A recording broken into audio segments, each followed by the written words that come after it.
मैंने 4-5 दिन पहले मोहन भागवत जी को एक चिट्ठी लिखी थी कि जिस तरह से प्रधानमंत्री मोदी जी इस देश के सबसे भ्रष्ट नेताओं को दूसरी पार्टियों से तोड़ तोड़ के अपनी पार्टी में शामिल कर रहे हैं, क्या मोहन भागवत जी उनसे सहमत हैं? 27 जून 2023 को प्रधानमंत्री जी ने कहा कि अजीत पवार पे 70,000 करोड़ रुपए के घोटाले का आरोप है, हम इनको जेल भेजेंगे।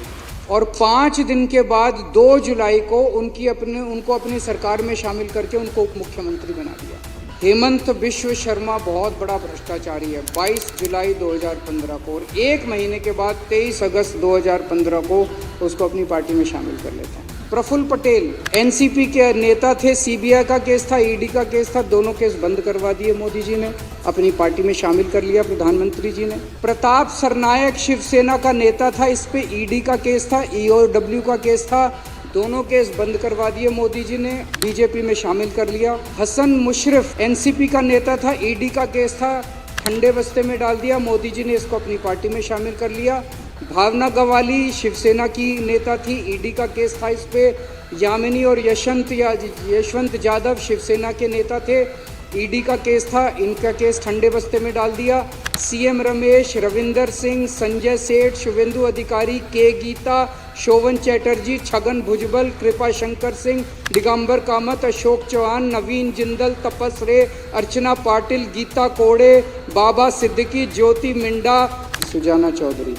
ये जीरो टॉलरेंस है। शर्म नहीं आती लाल किले के ऊपर खड़े होकर पूरे देश को बेवकूफ़ बनाते हैं, कहते हैं ईमानदार हैं, भ्रष्टाचार के खिलाफ लड़ाई लड़ रहे। ये 25 नगीने हैं। वो पहले नवरत्न होते थे अकबर के ज़माने में, अब ये 25 रत्न हैं। मैं पूछना चाहता हूँ सारे आरएसएस के कार्यकर्ताओं से, मैं पूछना चाहता हूँ सारे बीजेपी के नेताओं से कि कैसे आप लोग अपनी गली, अपने मोहल्ले के अंदर जाते हो। इसके अलावा इन्होंने कई सरकारों की चोरियां की। उत्तराखंड में मार्च 2016 में इन्होंने 9 कांग्रेस के एमएलए तोड़ के और हरीश रावत की सरकार गिराई।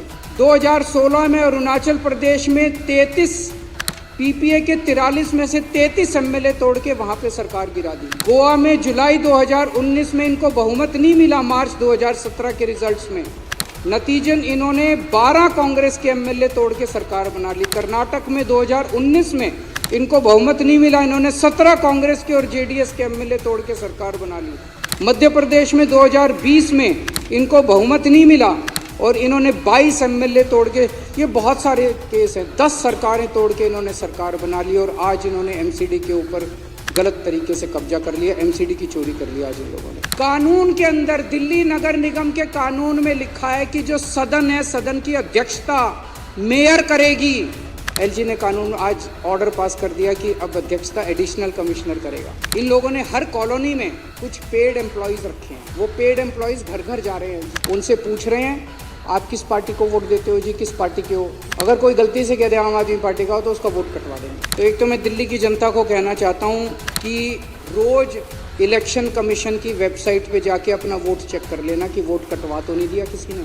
इतनी बुरी राजनीति मैंने कभी नहीं देखी थी। मेरा तो छोटा सा राजनीतिक जीवन है, मैं तो 10-12 साल से ही राजनीति में हूँ, लेकिन इतनी बुरी राजनीति मैंने देश के अंदर कभी नहीं देखी थी। यही मैंने मोहन भागवत जी से पूछा था, क्या मोदी सरकार की बेईमानियों और भ्रष्टाचार का आरएसएस समर्थन करती है? अगर नहीं करती है तो मोहन भागवत जी की जिम्मेदारी बनती है कि खुले शब्दों में, सख्त शब्दों के अंदर पूरे देश के सामने वो ये कहें कि मोदी जी जो सरकार चला रहे हैं वो सरकार बेईमान है, वो सरकार भ्रष्टाचारी है और वो इसका समर्थन नहीं करते। ये मोहन भागवत जी की जिम्मेदारी है कि पूरे देश के अंदर वो ये स्टेटमेंट दें।